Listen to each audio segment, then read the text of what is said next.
Hello guys, இன்னைக்கு நம்ம Rebirth of ultimate master மன்னோட 17வது எபிசோட எக்ஸ்பிளனேஷன் தான் பார்க்க போறோம். அப்புறம் கைஸ், நம்ம 10K ரீச் பண்ணிட்டோம். சப்போர்ட் பண்ண எல்லாத்துக்கும் ரொம்பவே நன்றி. அப்புறம் வீடியோவோட லாஸ்ட்ல இம்பார்ட்டன்டா ஒன்று சொல்லியிருக்கேன், அதை மட்டும் கேட்டுருங்க. சரி வாங்க வீடியோக்குள்ள போலாம். போன எபிசோட லாஸ்ட்ல என்ன நடந்திருக்குன்னா, ஹீரோவும் அந்த சாமுவேல் வைட்ட ரொம்பவே திமிரா பேசிட்டு இருந்திருப்பான். இதை கேட்டு டென்ஷன் ஆன சாமுவேல் வைட்டும் மவனை செத்தரா அப்படின்னு ஹீரோவை அட்டாக் பண்றதுக்கு ரெடியா இருப்பாரு. ஹீரோவும் முட்டாள் கிழவா என்ன எதுக்கிறதுக்கு என்ன தைரியம் இருக்கணும் அப்படின்னு அந்த சாமுவேல் வைட்டுக்கு ஒரு ஆட்டம் காமிச்சிருப்பான். அவரும் ஹீரோவோட பவரை பார்த்து மிரண்டு போயிட்டு அமைதியா போயிருப்பாரு. கடைசியில நார்மாவும் ஹீரோ பண்ண சம்பவத்தெல்லாம் கேட்டு என்னது அது உண்மையிலேயே கிரிவின் தான் பண்ணானா அப்படின்னு ஷாக் ஆயிருப்பா. இதோட போன எபிசோட் முடிஞ்சிருக்கும். இந்த எபிசோட ஸ்டார்டிங்லயே ஹீரோவும் 2 ஸ்டார் மார்ஷல் வாரியரோட பீக் லெவல ரீச் பண்ணிட்டு என்னோட டிவைன் இன்காகினேஷன் டெக்னிக் ரொம்பவே வேற லெவல்ல இருக்கு. இது மூலியமா நான் என்னோட சோல் பவரை ரெக்கவர் பண்ணது மட்டும் இல்லாம லெவல் 1 ரிஃபைனராகவும் மாறிட்டேன். இப்போ எனக்கான வெப்பன்ஸ் அப்புறம் பொசிஷனை என்னாலேயே மேக் பண்ணிக்க முடியும் அப்படின்ட்டு ஏதோ ஒரு இடத்துக்கு போயிட்டு உள்ள போலாமா வேண்டாமா, கதவை தட்டினா ஏதாவது பிரச்சனை வருமா, சரி நமக்கு எதுக்கு வம்பே வந்த வழியாவே திரும்பி போயிருவோம் அப்படின்ட்டு கிளம்ப ஆரம்பிக்கிறான். அப்ப உள்ள இருந்து ஒரு சத்தம், எங்கடா அப்படியே திரும்பி போலான்னு பாக்குறியா, அதுக்கெல்லாம் வாய்ப்பே இல்ல, ஒழுங்கா எனக்கு எக்ஸ்பிளனேஷனை குடுறா கிரிவினே அப்படின்னு நம்ம நைட்டா வந்துட்டு டே உன்னை 3 நாள்ல வர சொன்னா நீ 5 நாள் கழிச்சு வந்திருக்க, அப்ப நான் சொன்னதுக்கு என்னடா மரியாதை, என்னை பார்த்தா ஜோக்கர் மாதிரி தெரியுதுன்னு கத்துறாங்க. ஹீரோவும் அதுவா டீச்சர் நான் கல்டிவேட் பண்ண ஆரம்பிச்சேனா, அப்ப நீங்க வர சொன்னதையும் மறந்து போயிட்டா அப்படிங்கிறான். அவங்களும் கல்டிவேஷனான்ட்டு என்னது 2 ஸ்டார் மார்ஷல் வாரியரோட பீக் லெவல ரீச் பண்ணிட்டியா, ஆனா நீ 5 நாளைக்கு முன்னாடி தான்டா 2 ஸ்டார் மார்ஷல் ஆர்டிஸ்டையே அட்டன் பண்ண, உன்னால எப்படி அதுக்குள்ள அட்வான்ஸ் ஆக முடிஞ்சிச்சு, டே கிரிவினே ஏதாவது இல்லீகலான பில்ஸ் எடுத்து உன்னோட பவர் இன்க்ரீஸ் பண்ணிட்டு இருக்கியா, எனக்கு கண்டிப்பா தெரியும் யாராலையும் இவ்வளவு ஃபாஸ்டா கல்டிவேட் பண்ணவே முடியாது, இதுக்கெல்லாம் என்ன காரணம், அதுக்கான எக்ஸ்பிளனேஷன் கொடு அப்படிங்கிறாங்க.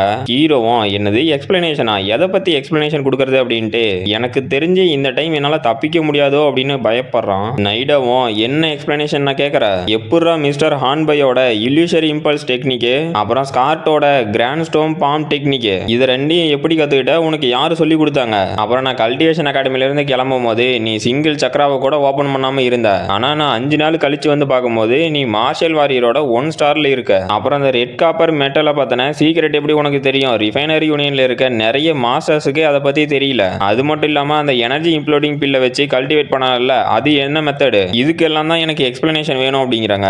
ஹீரோவும் சரி சாமுவேல் இதை பத்தி என்ன நினைக்கிறாருன்னு கேட்கறான். நைடாவும் என்னது மிஸ்டர் ஒயிட்டான்ட்டு அவரு நீயே இந்த கல்டிவேஷன் மெத்தடு அப்புறம் அந்த டெக்னிக்ஸ் எல்லாமே ஹார்னபைட்ட இருந்து கத்துருப்பேன்னு நினைக்கிறாரு, ஆனா இது எப்படி பாசிபிளா இருக்க முடியும் அப்படின்னு கேட்கறாங்க. ஹீரோவும் சாமுவேல கரெக்டா கண்டுபிடிச்சிட்டாரு, அதேதான் நான் இது எல்லாமே ஹார்னபைட்ட இருந்து தான் கத்துக்கிட்டேன், இது நம்ம சாமுவேல நான் சொல்றதுக்கு முன்னாடி கண்டுபிடிச்சிட்டாரு, அவர் உண்மையிலேயே ஜீனியஸ் தான் அப்படின்ட்டு, அவ்வளவுதான் எல்லா பழியும் தூக்கி நம்ம ராடு மேல போட்டோம் அப்படின்னா இதை பத்தி இதுக்கு மேல யாரும் யோசிக்கவும் மாட்டாங்க, என் மேல சந்தேகமும் வராது, இதை இப்படியே மெயின்டைன் பண்ணிக்கலாம் அப்படின்னு யோசிக்கிறான். நைடாவும் முட்டாள் இதை பத்தி மத்தவங்களுக்கு என்ன தெரியாம இருக்கலாம், ஆனா எனக்கு நல்லாவே தெரியும், ஆர்னபையும் இந்த கிங்டத்தோட மிலிட்டரி ஃபோர்ஸோட ஹெட், அது மட்டும் இல்லாம கிரேட்டான பவர் எல்லாம் வச்சிருக்காரு, ஆனா இந்த வால்டன் ஃபேமிலிக்கும் மிஸ்டர் ஹார்னபைக்கும் எந்த ஒரு கான்டென்ட்டும் இல்லைன்னு எனக்கு நல்லாவே தெரியும், அப்புறம் அது மட்டும் இல்லாம மிஸ்டர் ஹார்னபைக்கு அந்த கிராண்ட் ஸ்டோம் பாம் டெக்னிக் தெரியாது அப்படிங்கிறாங்க. ஹீரோவும் ஹார்னபைக்கு அந்த கிராண்ட் ஸ்டோம் பாம் டெக்னிக் தெரியாதுன்னு உங்களுக்கு எப்படி தெரியும்னு கேட்கறான். நைடாவும் யோசிச்சு பார்த்துட்டு சரி உனக்கு சொல்றதுக்கு விருப்பம் இல்லை அப்படின்னா நான் உன்னை இனிமே ஃபோர்ஸ் பண்ண போறது இல்ல, நான் உன்னை பத்தி நினைச்சு ரொம்ப கவலைப்பட்டுட்டேன் போல,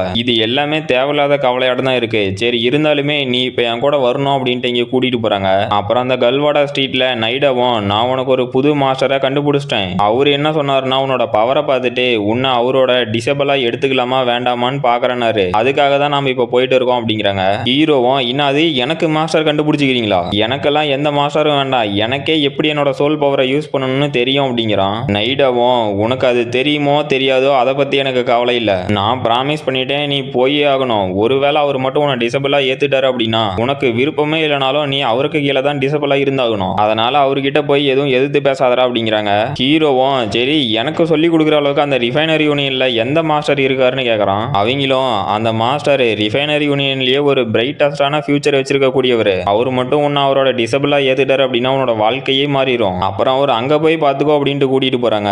அந்த ரிஃபைனரி யூனியன்ல நம்ம டாடும் அங்க இருக்க பசங்களுக்கு பாடம் எடுத்துருக்காரு.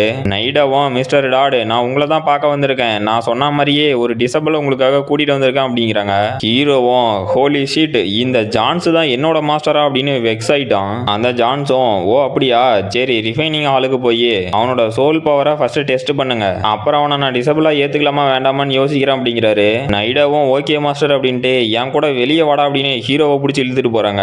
அப்ப யாரோ ஹீரோவை பார்த்து இது நீங்களான்னு கேக்குறாங்க. ஹீரோவும் யாரா நம்மள தெரிஞ்ச மாதிரி பேசுறதுன்னு ஷாக்ல பார்த்தா நம்ம லிஸும் சார் நீங்க போன டைம் கொடுத்த அட்வைஸ்னால என்னோட பிரதர் அந்த போர்ஷனை மேக் பண்றதுல சக்சஸ் ஆயிட்டான். இப்போ அவன் மேக் பண்ணக்கூடிய எல்லா போர்ஷனுமே சக்சஸ் ஆகுது, ரொம்பவே தேங்க்ஸ் அப்படிங்கிறாங்க. ஹீரோவும் உங்க பிரதர் கிட்ட கிரேட்டஸ்டான டேலண்ட் இருக்கு, அவன் கண்டிப்பா ஒரு நாள் பெரிய ஆளா வருவான் அப்படிங்கிறான். லிஸும் ஆமா என்னோட பிரதர் இப்ப போர்ஷனை மேக் பண்றதுல நிறையவே காசு சம்பாதிக்க ஆரம்பிச்சிட்டான். அது மட்டும் இல்லாம அவன் இப்ப நெக்ஸ்ட் லெவலுக்கு போறதுக்காக இப்ப கல்டிவேஷன் டெஸ்டையும் எடுக்க போய்க்கிறான். அப்புறம் எனக்கு உண்மையிலேயே உங்களுக்கு எப்படி ப்ராப்பரா தேங்க்ஸ் சொல்றதுனே தெரியல அப்படிங்கிறாங்க. ஹீரோவும் அட அவ்வளவுதானே அப்படின்னு என்ன மேரேஜ் பண்ணிக்கோங்கிறான். லிஸும் என்னது சீரியஸாவா அப்படின்னு பிளஷ் ஆகுறாங்க. நம்ம நைடாவும் வெறி ஆயிட்டு டே முட்டாள் கிருவி நீங்க என்னடா பண்ணிட்டு இருக்க, நாம எதுக்கு வந்திருக்கோம், நீ என்ன கடலை போட்டுட்டு இருக்க, உங்ககிட்ட ரொம்ப பொறுமையா பேசிட்டு இருந்தது ஏன் தப்பு தான் அப்படின்னு ஹீரோ மண்டையிலேயே ஒரு போடு போட்டு சீக்கிரம் வா நாம போய் அந்த டெஸ்ட் அட்டன் பண்ணோம் அப்படின்ட்டு இழுத்துட்டு போறாங்க.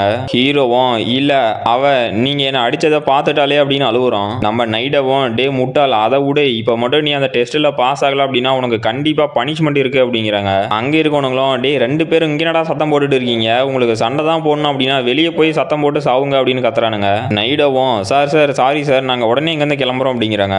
ஜான்ஸும் என்னடா சத்தம் இங்க என்னடா பிரச்சனை அப்படின்ட்டு திரும்பி பார்த்துட்டு யாரா அது நம்ம மாஸ்டரா, ஐயோ அவரு நம்ம மாஸ்டரே தான், அவர் எதுக்கிட்ட இங்க வந்தாரு, இங்க என்னடா புது பிரச்சனை ஸ்டார்ட் பண்ணி விடுவீங்களே அப்படின்னு ஷாக்லயே பாக்குறான். அப்ப அங்க இருக்க ஒரு அவசரம் கொடுக்கையும் மிஸ்டர் டாடு நீங்க ஒன்றும் கவலைப்படாதீங்க, அந்த ரெண்டு முட்டா பசங்களையும் நான் உடனே கழுத்தை பிடிச்சி வெளியே தள்ளுறேன்ட்டு போறான். டாடும் என்னடா சொன்ன அப்படின்ட்டு டே முட்டாள் வழியை விட்டு நவுந்து போடா அப்படின்னு நாங்க பேசிட்டு இருந்தோம் தூக்கி போட்டுட்டு மாஸ்டர் இருங்க நான் வந்துட்டேன் அப்படின்ட்டு ஓடுறான். அடுத்த எபிசோடோட ஸ்டார்டிங்ல ஜான்ஸும் லேர்ன் ஃப்ரம் கிரிவின் அப்படின்னு ஒரு நாடகமே நடத்திக்கிட்டு டே முட்டா பசங்களா என்ன பண்ணிட்டு இருக்கீங்க, கிரிவின் இல்ல இல்ல என்னோட மாஸ்டர், இவர் எவ்வளவு பெரிய ஆளு தெரியுமா, இவர் ரிஃபைனிங்ல எவ்வளவு பெரிய வித்தக்காரர்னு தெரியுமா, அதை விடுங்கடா இவரை விட ஸ்ட்ராங்கஸ்டான பர்சனே இந்த வேர்ல்டுல இல்ல, அது மட்டும் இல்லாம இவர் ரொம்ப டயர்டா இருக்க மாதிரி இருக்கு அப்படின்ட்டு மிஸ்டர் மிஸ்டர் மிஸ்டர் வால்டன் உங்களுக்கு என்ன வேணும்னு கேக்குறான். நம்ம நைடாவும் மிஸ்டர் டாடு நீங்க என்ன இவ்வளவு கியூரியஸ் ஆகுறீங்க, இவனை ஜஸ்ட் கிரிவின்னே கூப்பிடுங்க அப்படின்ட்டு டே முட்டாளே என்னடா வேடிக்கை பார்த்துட்டு இருக்கிற, உன்னோட மாஸ்டருக்கு கிரீட்டிங்ஸை செலுத்து அப்படின்னு தலையில தட்டுறாங்க.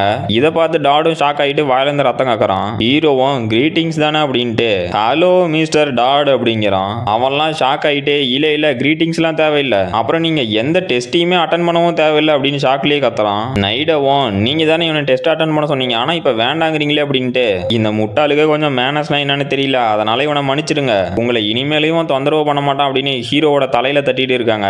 ஹீரோவா அடிக்கிறத பார்த்த டாடும் ஷாக் ஆயிட்டு அவ்வளவுதான் என் கதை முடிஞ்சா அப்படின்னு அவனுக்கு ஏதோ ஒவ்வொரு ஹெச்பியா குறையிற மாதிரி கனவுலாம் கண்டுகிட்டு இல்ல இது இப்படியே போகக்கூடாது அப்படின்னு அவனோட கண்ணத்துல அவனையும் ஓங்கி அரைஞ்சிக்கிட்டு மிஸ் நைடா நீங்க தயவு செஞ்சு அவர் அடிக்காதீங்க, இங்க ஏதோ தப்பு நடந்திருக்கு அதை நான் உடனே கிளியர் பண்ணிடுறேன், மிஸ்டர் வால்டன் ரொம்பவே டேலண்ட் ஆனவர், அவருக்கு சோல் டெஸ்ட் எல்லாம் வேண்டவே வேண்டாம் அப்படின்னு கதறான். அங்கிருந்த மொத்த பேரும் இப்ப நம்ம டாடு என்னடா சொன்னாரு அப்படின்னு வாய பொழகுறானுங்க, கண்ணுலாம் பிதுங்கிட்டு வெளியவே வந்துருச்சு. நைடாவும் என்னது டேலண்டா அப்படின்னா நீங்க அப்படின்னு சொல்ல வராங்க. நம்ம டாடும் ஆமா ஆமா நான் இவரை என்னோட டிசபிளா ஏத்துக்கிறேன் அப்படின்ட்டு ஹீரோவை பாக்குறான். ஹீரோவும் என்னது நான் உன்னோட டிசபிளா அப்படின்னு முறைக்கிறான். இதை பார்த்து டாடு மிரண்டு போயிட்டு இல்ல இல்ல நான் தப்பா சொல்லிட்டேன், என்னால இவரை டிசபிளா ஏத்துக்க முடியாது, இதுக்கு மேல என்கிட்ட எதையும் கேட்காதீங்க அப்படின்னு கதறான். நைடாவும் ஷாக் ஆயிட்டு மிஸ்டர் டாடு நீங்க இன்னைக்கு ரொம்பவே வியர்டா நடந்துக்கிறீங்க, சரி ஓகே நீங்க ஃபைனலா என்ன டிசிஷன் எடுத்திருக்கீங்க, இவனை உங்களோட டிசபிளா ஏத்துக்கிறீங்களா இல்லையான்னு கேக்குறாங்க. நம்ம டாட்லாம் காலிலேயே விழுந்துட்டு மிஸ் நைடா நீங்க தயவு செஞ்சு கிரிவினை தலையில மட்டும் இனிமே அடிக்காதீங்க,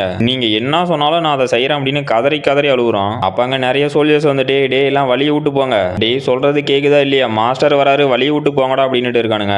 யாரான்னு பார்த்தா இந்த கல்வாடாவோட சீஃப் கோட் ரிஃபைனர் லெவல் 3 ரிஃபைனரா இருக்காரு. இவரு பேர் என்னன்னா டியூல் கேஸ் ஓவன். அவனும் இங்க என்னடா சத்தம் அப்படின்னு பாக்குறான். நைடாவும் வணக்கம் மாஸ்டர் அப்படிங்கிறாங்க. அவனும் அதை எதுவும் கண்டுக்காத மாதிரியே அங்கிருந்து கிளம்பிட்டான். ஹீரோவும் அவனோட சோல் பவர் ரொம்பவே ஸ்ட்ராங்கா இருந்துச்சு, அட்லீஸ்ட் லெவல் 3 ரிஃபைனராவது இருக்கணும், புதுசா இவன் யாரா இங்க எதுக்கடா வந்துக்கிறான்னு பாக்குறான். நைடாவும் மிஸ்டர் ஓவன் எதுக்காக இந்த ரிஃபைனர் யூனியனுக்கு வந்திருக்காருன்னா மறுபடியும் அந்த ரிவா டிசீஸ் அவுட் ஆஃப் கண்ட்ரோல்ல போயிருச்சாட்டங்குது அப்படிங்கிறாங்க.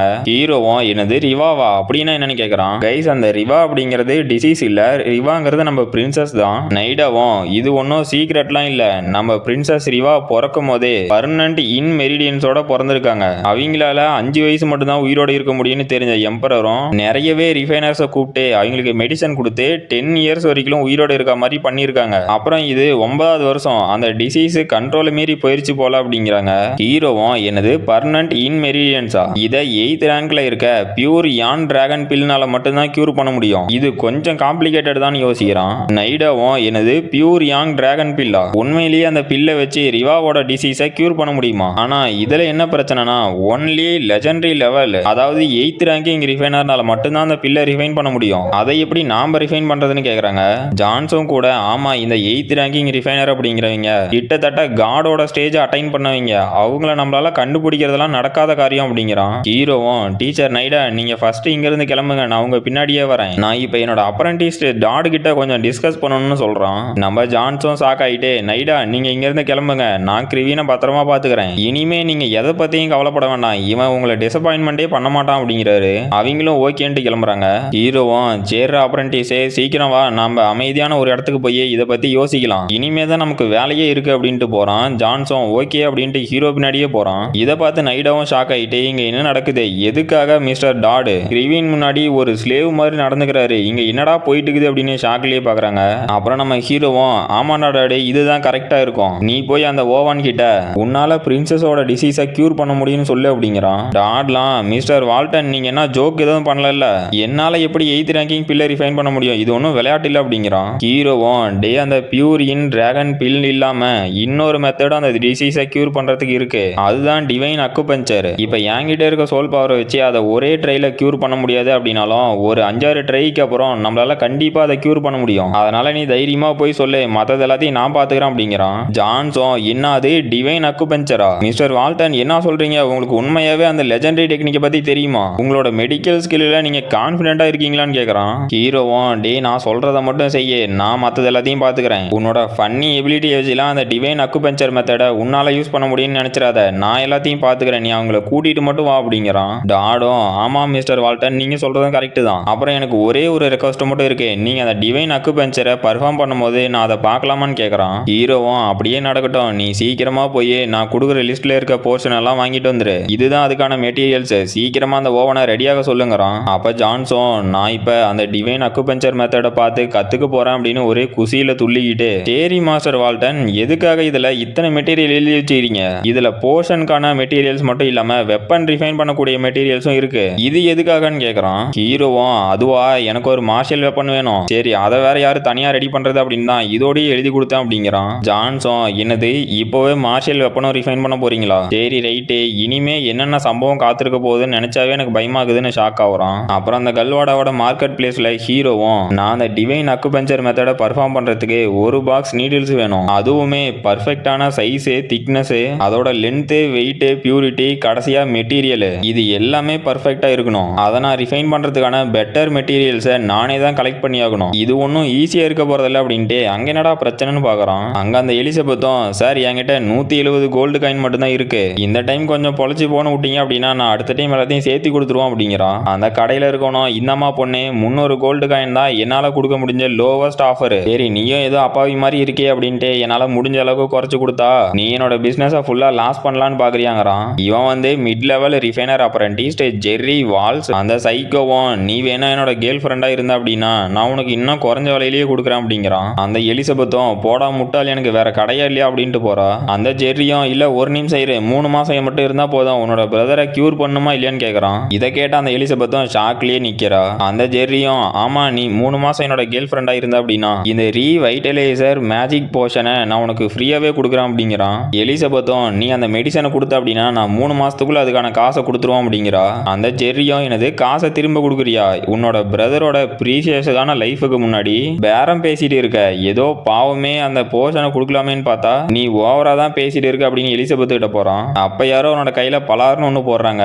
அவனும் டே யாரா என்ன அடிச்சது, என்ன தைரியம் தான் நடிப்பீங்க அப்படின்னு கத்துறான். ஹீரோவும் டே என்னோட ஆளுகிட்ட நீ என்னடா பிரச்சனை பண்ணிட்டு இருக்க, என்ன உயிரோட இருக்கிறதுக்கு ஆசை இல்லையா அப்படிங்கிறான். எலிசபெத்தும் என்னது மறுபடியும் இவனா அப்படின்னு ஷாக் ஆகுறா. அப்புறம் கைஸ் நம்ம 10K ரீச் பண்ணிட்டோம், உங்களோட சப்போர்ட் இல்லை அப்படின்னா இது கண்டிப்பா நடந்திருக்காது, ரொம்பவே தேங்க்ஸ் கைஸ். அப்புறம் இப்போ நான் காலேஜில் கொடுக்குற ஒர்க்கை பார்க்கறதுனால என்னால் கரெக்டாக வீடியோ அப்லோட் பண்ண முடியல, நானும் இனிமேல் என்னோட ஸ்டடீஸில் ஃபோக்கஸ் பண்ணலான்ட்டு இருக்கேன், அதனால வீடியோஸ் கரெக்டாக வராது. ஸோ அதனால இனிமேல் யாரும் மெம்பர்ஷிப் போடாதீங்க கைஸ், அப்படியே மெம்பர்ஷிப் போட்டிருந்தாலும் தயவு செஞ்சு கேன்சல் பண்ணிருங்க, ஏன்னா நான் கரெக்டாக வீடியோவும் போடுறதில்ல, நீங்கள் மெம்பர்ஷிப் மட்டும் போட்டுருந்தீங்க அப்படின்னா அது எனக்கு ஒரு மாதிரி இருக்கு. நான் கண்டினியூஸாக வீடியோ அப்லோட் பண்ணுறேன், நீங்கள் மெம்பர்ஷிப் போட்டு பார்க்குறீங்க அப்படின்னா அது வேற, நான் வீடியோவே கரெக்டாக போடாமல் நீங்கள் மெம்பர்ஷிப் மட்டும் மாதம் மாதம் போடும்போது எனக்கு ஒரு மாதிரி இருக்கு கைஸ். நான் ஃபியூச்சரில் கண்டிப்பாக வீடியோ வந்து கண்டினியூவாக போட ட்ரை பண்ணுவேன், அப்போ வந்து நீங்கள் மெம்பர்ஷிப் போட்டு பார்த்துக்கலாம். இப்போ யாரும் மெம்பர் மெம்பர்ஷிப் போடாதீங்க. ஒன்ஸ் அகைன் நம்ம 10K ரீச் பண்ணிட்டோம். அதுக்கு ரொம்பவே தேங்க்ஸ் கைஸ். சரி ஓகே, இதோட இந்த எபிசோட் முடிஞ்சு போச்சு. இந்த வீடியோ பிடிச்சிருந்துச்சுன்னா மறக்காம லைக் பண்ணுங்க, ஷேர் பண்ணுங்க, சப்ஸ்கிரைப் பண்ணுங்க. நம்ம அடுத்த வீடியோல பார்க்கலாம்.